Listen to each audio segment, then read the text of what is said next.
La correspondante divertissement de Siena, Elisabeth Wagmester, est avec nous pour nous en dire plus sur son reportage exclusif. Alors, Elisabeth, qu'est-ce que vous avez appris? Nous avons appris de 2 sources que des témoins potentiels ont été contactés et informés par les enquêteurs fédéraux qu'ils pourraient être appelés à témoigner. Alerte maximum. Si vous pensiez que la tempête autour de Sean Combs s'était calmée, attendez de découvrir ce qui remonte à la surface. Chaque jour apporte sa cargaison de révélations plus explosives que la veille. On pourrait croire à un thriller hollywoodien s'il ne s'agissait pas de vie réelle. Comment un faiseur de tubes acclamé est-il passé d'hymne au luxe à symbole d'un système corrompu? Et surtout, combien de secrets restent tapis dans l'ombre, prêts à éclater? Le rideau se lève. Préparez-vous, tout est allégué, mais tout glace le sang. Le récit commence au milieu des années 2000, quand une danseuse répond au doux nom d'Adria débarque dans une villa des Hamptons. Code vestimentaire, blanc virginal, promesse d'un job facile, rythme lourd d'un bass drum qui écrase les scrupules. Pour elle, la première soirée ressemble à un conte de fées modernes. Paillettes, billets, célébrités, aucun contrat louche en vue. Elle revient l'année suivante, confiante. Pourquoi se méfier d'un hôte aussi charmeur? La 3e saison, tout bascule. Les chuchotements deviennent ordre, la coupe ne se vide jamais, les couloirs semblent se rétrécir d'une fête à l'autre. On lui glisse qu'à présent il faut offrir plus aux invités, sinon au revoir le cachet et bonjour la liste noire de l'industrie. Elle cède, noyée sous les shots et les regards complices. Plus tard, dans la plainte, elle décrira des souvenirs découpés, flous, mais assez nets pour réveiller des cauchemars 10 ans après.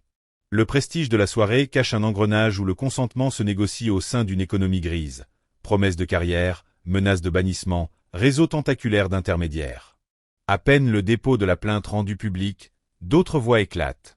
Une ancienne étudiante en design raconte un mentoring empoisonné, cadeaux somptueux, invitations VIP, puis 4 agressions qui jalonnent la fin des années 90. Elle décrit un parking désert, un loft silencieux, un studio saturé d'ecstasy, chaque décor habillé de la même phrase. Si tu parles, tu disparais. Crystal, top modèle en devenir, déclare qu'un joint trafiqué a été son billet aller simple vers la spirale. Blackout, menace, dépression aiguë, tentative de suicide. Un producteur de studio, lui, affirme avoir dérivé de beatmaker à pourvoyeur de substances. On lui aurait ordonné de remplir des sacs de pilules pour alimenter la machine. Dans ce jeu macabre, tout le monde tient un rôle. Garde du corps, chauffeur, manucure, chacun porteur d'un morceau de puzzle. Face au flot d'accusations, Combs alterne indignation publique et silence stratégique. Communiqué lisse, allusion à un complot, promesse de démontrer son innocence, pendant que ses partenaires d'affaires prennent la tangente. Les investisseurs débranchent, les sponsors s'évaporent, les marques autrefois emblématiques se dessèchent en plein jour. La valeur de ces sociétés fond comme neige sous projecteur. Malgré ses tentatives de renégocier des lignes de crédit, personne ne veut figurer sur la photo de famille quand le FBI débarque. Dans la coulisse, un cinéaste à succès compile déjà témoignages, vidéos, documents judiciaires. Rumeurs de surenchère entre plateformes. Qui diffusera la série qui fera trembler l'été? Un exécutif aurait glissé. Si un nouveau témoin sort du bois, on rallonge la saison. Business is business. L'horreur vend, l'indignation fidélise. Sur les réseaux, l'annonce d'une diffusion éventuelle provoque crépage de chignons numériques. Faut-il regarder, donc légitimer le procédé, ou zapper, donc étouffer la parole des victimes? Pendant que les moralistes tranchent depuis leur fils Twitter, l'audience clignote, avide. À la périphérie de ce tremblement de terre, l'industrie rap retient son souffle. Certaines radios troquent en urgence leurs playlists. D'anciens collaborateurs effacent des photos compromettantes. Des DJ internationaux, craignant l'émeute, interdisent tout morceau lié à Bad Boy dans leur set. Le passé se réécrit en temps réel. Un festival européen banne son nom des archives en ligne. Un magazine de mode retire un numéro collector des étagères. Cette amnésie éclair est-elle prudence ou hypocrisie? Les fans, eux, vivent un choc identitaire. Comment concilier la bande-son de leurs années lycée avec la possibilité d'un trafic? On brûle des vinyles en direct, on pleure un passé confisqué, on s'interroge. Faut-il séparer l'artiste de l'art? Question sans réponse définitive. Au-delà des projecteurs, il y a le bois sombre du tribunal.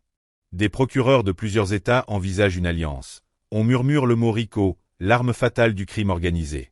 S'il se confirme que des assistants, agents, managers se sont alliés pour recruter, droguer, faire taire, l'éventail de peine grimpe en flèche. Certains proches, flairant le vent tourné, songeraient à collaborer. la loyauté s'effrite quand des décennies de prison se profilent. Le moindre texto, le moindre virement, la moindre empreinte digitale devient pièce à conviction potentielle. Les serveurs de mai pourraient raconter plus que 1000 témoignages, quelques mégas de données versus des années de storytelling léché. L'algorithme ne ment pas. Le séisme financier atteint des proportions bibliques. Avant la débâcle, l'Empire approchait le milliard. Aujourd'hui, la chute dépasse les 40%. Vodka Prestige retiré des clubs, chaînes de télévision cédées à prix cassé, Partech liquidé en mode braderie. Dans les soirées branchées de Miami, mentionner son nom est devenu kryptonite. Un producteur ironise, le seul hit qui tourne en boucle, c'est la sirène des fédéraux. Au siège de sa holding, on aurait vu des cartons s'empiler, des employés discrets quitter les lieux, trophées dans des sacs opaques. Triste procession d'un empire qui tressaut. Les révélations s'étendent aux années 90. Dans les studios moites de Brooklyn, plusieurs beatmakers affirment qu'on leur a subtilisé des instrumentaux sous couvert de « promotion ». Certains se souviennent d'une clause de contrat rédigée à la va-vite, d'autres parlent d'intimidation physique. On réécoute les paroles de l'époque avec un nouveau frisson. Quand Biggie clamait « mot money, mot problème », prophétisait-il déjà la chute de son mentor? Ou voyait-il la gangrène se répandre dans la tour d'ivoire? Plus le récit s'épaissit, plus la culture populaire vacille. Des chorales universitaires retirent les medley bad boy de leurs concours, des créateurs de mode effacent d'anciennes campagnes. Les plateformes streaming envisagent d'apposer un avertissement avant chaque piste concernée. Certains clans crient à la censure, d'autres saluent l'initiative. Pendant ce temps, la technologie murmure. Et si demain on décombifiait les classiques, effaçant sa voix d'un clic? Entre préservation patrimoniale et épuration morale, la bataille de l'écoute s'annonce féroce. Les victimes, elles, se regroupent. Un collectif d'influenceuses lance un hashtag d'entraide, partage de contacts d'avocats, tutoriel pour constituer un dossier solide. L'effet boule de neige réduit l'isolement, inverse la peur. Plus elles sont nombreuses, moins la honte pèse. Des associations financent des consultations psychologiques, organisent des groupes de parole. Mais la guérison ne suit pas la courbe des tendances. Elle se joue dans les silences, loin des feux d'artifice médiatiques. Dans les coulisses journalistiques, le prix de la vérité grimpe. Reporters menacés, lettres anonymes, pression publicitaire, écrire un article peut coûter un partenariat lucratif. Certains rédacteurs en chef préfèrent les eaux tièdes, d'autres plongent.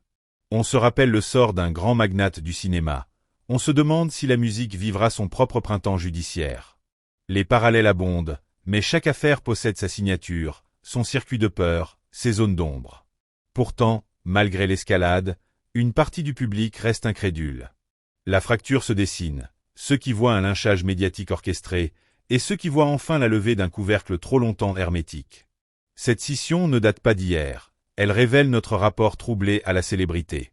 On confond brillance artistique et intouchabilité morale. On applaudit l'audace, on pardonne les excès, jusqu'au jour où le champ lexical bascule. Mentor devient prédateur, soirée devient guet-apens, empire devient ring de lutte judiciaire.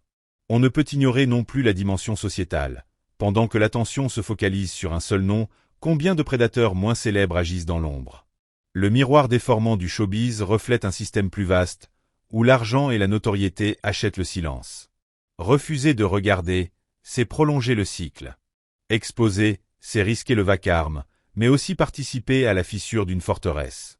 Dans un bureau capitonné, certains conseillers en communication élaborent déjà le pardon-tour potentiel, excuses publiques lacrymales, dons substantiels à des ONG, promesses de réinvention spirituelle.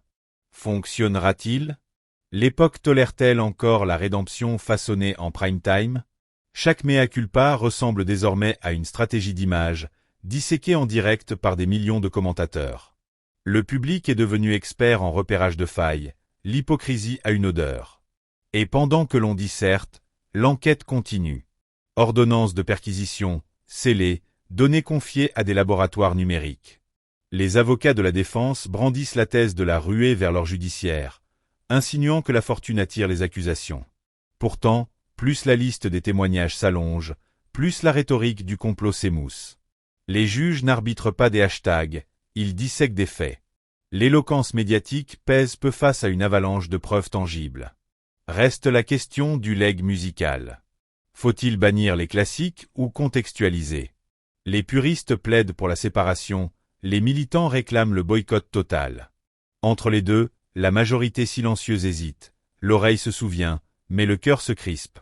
Peut-on encore danser sur une chanson qui rappelle un engrenage de souffrance? Ou faut-il transformer ces chansons en monuments préventifs? Écouter, se souvenir, ne plus reproduire? L'histoire n'est pas terminée. Des noms circulent, des alliances s'effritent, des preuves s'accumulent. Dans un futur proche, un tribunal décidera si la légende de l'homme qui ne dort jamais se conclut derrière des barreaux ou dans une retraite dorée, réputation brisée.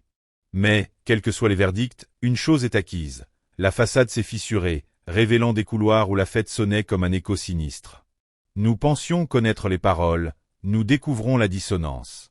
Reste à voir si l'onde de choc suffira à réécrire les règles, ou si l'industrie, fidèle à son cycle, s'empressera de trouver un nouveau roi pour régner sur les ruines encore fumantes. Tout est allégué, tout est en cours. La vérité, elle, avance, mètre après mètre, dans le vacarme et la poussière.